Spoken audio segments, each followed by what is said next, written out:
Hello दोस्तों, कैसे हैं आप सब। तो चलिए आज की कहानी स्टार्ट करते हैं। जीविका एक पढ़ी लिखी होशियार लड़की थी। जैसे ही उसने ग्रेजुएशन किया वैसे ही अपनी मेहनत के दम पर स्टेट बैंक ऑफ इंडिया में पीओ की पोस्ट पर चयनित हो गई। जीविका के परिवार में उसकी माँ और भैया भाभी ही थे, तो उसके भैया भाभी ने उसके लिए लड़का ढूंढना स्टार्ट कर दिया। थोड़े दिन बाद ही उन्हें रमन का रिश्ता आया। रमन टाटा कंपनी में जॉब करता था। उसके परिवार में सिर्फ उसकी माँ और बहन ही थी। बहन की थोड़े दिनों में ही शादी होने वाली थी, तो उन्होंने यह रिश्ता पसंद आया और जीविका की रमन से शादी हो गई। ससुराल पक्ष में जीविका ही एक अकेली ऐसी बहू थी जो कि सरकारी जॉब करती थी, तो सास, ननद और पति उसकी सबके सामने जीविका की बड़ाई करते थे। ननद प्रिया हमेशा अपनी फ्रेंड्स को यह कहकर मिलवाती कि देखो मेरी भाभी बैंक में एक अच्छे पोस्ट पर है। रमन भी अपने दोस्त और आसपास के लोगों को यही बताता रहता कि मेरी पत्नी सरकारी जॉब में और उसकी बहुत अच्छी सैलरी है। सासू माँ भी मोहल्ले की औरतों को बोलती कि मेरी बहू तो सरकारी नौकर है, और ऐसा बोलकर वह खूब इतराती। जीविका भी उनकी खुशी देखकर बहुत खुश होती। शादी के शुरुआती दिन तो बहुत हंसी खुशी बीत गए। असली कहानी तो तब शुरू हुई जब जीविका की शादी के लिए ली हुई 1 महीने की छुट्टी खत्म हो गई और वह फिर से जॉब में जाने लगी। वो सुबह 6 बजे उठकर घर का पूरा काम करके खाना बनाकर बैंक जाती, फिर घर लौटकर घर का पूरा काम करती। सास ननद उसकी मदद करना तो दूर, उल्टा उसे और काम ही बताते रहते। जब भी वह रमन से इसकी शिकायत करती तो रमन कहता है कि तुम इस घर की बहू हो तो तुम्हें तो इस घर का काम करना ही पड़ेगा ना। वैसे भी प्रिया की जल्दी शादी होने वाली, तो थोड़े दिन उसके नखरे उठा लो। एक दिन जीविका को बैंक से घर आने में 9 बज गए। दरअसल मंथ एंडिंग के कारण जीविका को लेट हो गया। जब वो घर आई तो उसने देखा कि सिंक के बर्तन पड़े हुए हैं, खाने की भी कोई तैयारी नहीं की गई। जीविका को देखते ही सास ने कहा कि बहू जल्दी से खाना बना दे, हमें बहुत भूख लगी है। तो जीविका ने जल्दी से खिचड़ी और चटनी बना ली। प्रिया को जब खाना परोसा गया तो प्रिया ने कहा कि भाभी इससे अच्छा आप दाल चावल ही बना लेती, मैं तो यह नहीं खाने वाली हूँ, मैं तो पिज़्ज़ा ऑर्डर कर रही हूँ। तो जीविका ने कहा कि दीदी ये आप मेरे आने के पहले भी ऑर्डर कर सकती थी, तो इतना थका होने के बावजूद मुझे खाना नहीं बनाना पड़ता। जीविका का इतना बोलना ही था कि सास आंखों में आंसू भर कर कहती कि देखो इसे अभी आए 4 दिन भी नहीं हुए और मेरी बेटी से ऐसे बात कर रही है। इतना सुनते ही रमन उठा और उसने एक जोर का थप्पड़ जीविका के गाल पर जड़ दिया। अचानक पड़े थप्पड़ से जीविका सहम सी गई और रमन ने कहा कि आइंदा अगर मेरी माँ बहन से इस तरह से बात की तो मुझसे बुरा कोई भी नहीं होगा। पूरी रात जागने के बाद सुबह होते ही जीविका ने रमन से कहा कि मैं ये जॉब छोड़ रही हूँ, मुझसे घर और ऑफिस दोनों एक साथ हैंडल नहीं होते। जॉब छोड़ने की बात सुनकर तो रमन पूरी तरह से हिल गया। उसने जीविका को प्यार से समझाया और जॉब न छोड़ने के लिए मना लिया। थोड़े दिन सब कुछ ठीक था, फिर थोड़े दिन बाद रमन ने फिर से जीविका पर हाथ उठाया। उसके बाद प्यार से माफ़ी मांग ली। जीविका ने फिर से उसे माफ़ कर दिया। अब तो उसका ये हरदम का हो गया। जीविका को लगता है कि रमन एक ना एक दिन सुधर जाएगा, उनमें कोई बुरी आदत नहीं है, आजकल के लड़कों की तरह तो नहीं है ना रमन, और इसी बात से वह खुश हो जाती।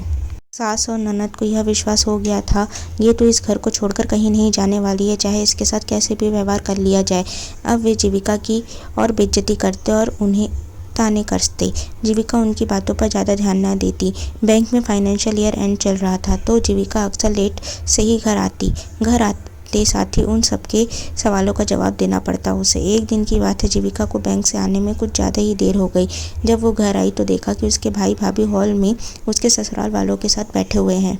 उसके आते ही भाभी ने कहना चालू कर दिया, जीविका ये सब तुम क्या कर रही हो अपने ससुराल में, तुमने तो हमारी नाक ही कटवा दी, तुम्हारी इतनी बुराई कर रहे हैं इन लोग जो मैं सपने में भी नहीं सोच सकती हूँ। अपनी भाभी के मुंह से इस तरह की बात सुनकर जीविका का तो गुस्सा ही फूट पड़ा अपनी भाभी पर और कहा कि भाभी मुझे ज्ञान देने की ज़रूरत नहीं है, पहले अपना घर देखो, उसका क्या हाल किया है तुमने। रिश्तेदारों से लेकर मोहल्ले वाले हर कोई तुम्हारी बुराई करता है। वो तो मेरी माँ जैसी इंसान है जो तुम्हें लेकर चल रही है, नहीं तो भैया को तो तुमने पूरी तरह से दबा कर रखा है। जीविका ने कहा कि जिसे जितनी अच्छी बहू मिलती उसे उसकी कद्र नहीं होती। तो जीविका की सास ने कहा कि भाई जी अपनी बहन को समझाइए कि वह घर जल्दी आ जाया करे, अच्छे घर की बहू ज़्यादा देर तक बाहर रहे ये अच्छा नहीं लगता। तो जीविका ने तुरंत कहा कि मम्मी जी भैया को भी पता है कि अभी बैंकों में फाइनेंशियल ईयर एंड चल रहा है, तो इसके कारण मुझे लेट हो ही जाएगा, इस बात को आगे बढ़ाने का कोई फ़ायदा नहीं है। फिर जीविका के भाई ने हाथ जोड़कर विनम्र निवेदन किया कि माँ जी अब मैं यहाँ से चलता हूँ, कोई भूल चूक हो तो माफ़ करना, और जीविका के सिर पर हाथ फेरते हुए वह बाहर निकल गए। जीविका के भैया भाभी के जाते ही रमन का गुस्सा जीविका पर फूट पड़ा। उसने कहा कि आजकल तेरी ज़बान बहुत चल रही है, रुक अभी तुझे सही करता हूँ, और उसने उसका हाथ पकड़कर घर के बाहर निकाल दिया। जीविका दरवाज़ा खटखटाते रही कि प्लीज़ मुझे अंदर आने दो, इतनी रात को मैं बाहर रहूँगी अच्छा नहीं लगता। पर रमन और उसके घर वालों ने उसकी एक बात नहीं सुनी।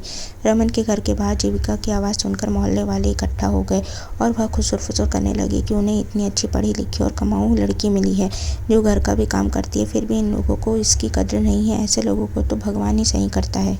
घर के अंदर सास कह रही थी कि आज तो इसने खाना भी नहीं बनाया, बेटा बाहर से कुछ ऑर्डर कर ले, बहुत भूख लगी है। कल तो जब इसे अंदर लाएंगे तो कल का खाना तो यही बनाएगी, आज बाहर से खाकर पेट भर लेते। तो प्रिया ने खाना ऑर्डर कर दिया। जब खाना आया और प्रिया उसे लेने बाहर गई तो जीविका घर की चौखट पर ही बैठी हुई थी, पर उसने खाना लेकर दरवाज़ा तुरंत बंद कर दिया। जीविका ने मन ही मन सोचा कि मैं एक पढ़ी लिखी और इंडिपेंडेंट लड़की हूँ, मुझे इन लोगों को सबक सिखाना ही पड़ेगा ताकि वह आइंदा से मेरे साथ ऐसा ना करे। इन्होंने इस 8 महीने की शादी में मुझसे बहुत पैसे ऐंठे, इन्हें तो मैं ऐसे नहीं छोड़ सकती। तो सबसे पहले उसने एक एनजीओ में कॉल किया और फिर पुलिस को कॉल किया। जब एनजीओ और पुलिस दोनों आ गए तो जीविका ने उन्हें सब चीज़ बताई। मोहल्ले की 1-2 औरतों ने भी जीविका के ससुराल वालों की करतूत बताई। तो पुलिस वालों ने दरवाज़ा खटखटाया। रमन पुलिस को देखकर पहले तो डर गया, फिर उसने बोला कि क्या हुआ इंस्पेक्टर साहब, आप इतनी देर रात को हमारे घर आए हैं। तो इंस्पेक्टर ने कहा कि आपकी पत्नी ने ही मुझे कॉल किया है। आपकी पत्नी ने आपकी शिकायत की कि आप लोगों ने उसे आधी रात को घर से बाहर निकाल दिया और आप उसके साथ मारपीट भी करते थे। रमन ने कहा कि छोटी मोटी बातें तो पति पत्नी के बीच होती रहती है, कोई इतनी बड़ी बात नहीं हुई है इंस्पेक्टर साहब। तो जीविका ने कहा कि इंस्पेक्टर साहब अब इनकी हिंसा हद से ज़्यादा बढ़ रही है, अगर ऐसा ही रहा तो मुझे इनके खिलाफ FIR करवाना पड़ेगा। तो इंस्पेक्टर साहब ने कहा कि अभी तो मैं तुम्हें वार्निंग देकर छोड़ रहा हूँ, अगर ऐसा ही रहा तो मैं अगली बार तुम्हें गिरफ्तार कर लूँगा। और पुलिस वहाँ से चली गई। पुलिस के जाते ही जीविका पूरे आत्मविश्वास से अंदर गई। सबसे पहले तो उसने खाना ऑर्डर किया। जब खाना आ गया तो जीविका उसे खाने लगी। तब उसकी सास ने कहा कि तुझे शर्म नहीं आ रही है, घर में इतना कुछ हो गया और तू बेशर्मों की तरह खाना खा रही है। जीविका ने कहा कि माँ जी, अगर आपने आइंदा से इस लहजे में बात की तो मैं आप लोगों पर घरेलू हिंसा और दहेज प्रताड़ना का आरोप लगाकर जेल में भिजवा दूंगी और एलिमनी में इतने पैसे ऐंठूंगी कि आप लोगों को पैसे देते देते आपको आपकी नानी याद आ जाएगी। उस दिन के बाद से जीविका के ससुराल वालों का व्यवहार जीविका के प्रति एकदम से बदल गया और वह बहुत नरमी से और अच्छे से जीविका से पेश आते। अब सास और ननद जीविका की रसोई के काम में उसकी मदद करती और रमन तो हाथ उठाना भूल ही गया था। अब जीविका खुश थी कि उसकी थोड़ी हिम्मत वाले कदम से आज उसकी नर्क जैसी ज़िंदगी संवर गई थी। सो दोस्तों, अगर आपको यह कहानी पसंद आए तो प्लीज़ इस कहानी को लाइक करें, शेयर करें एंड चैनल को सब्सक्राइब करें। Thank you for watching. Thank you.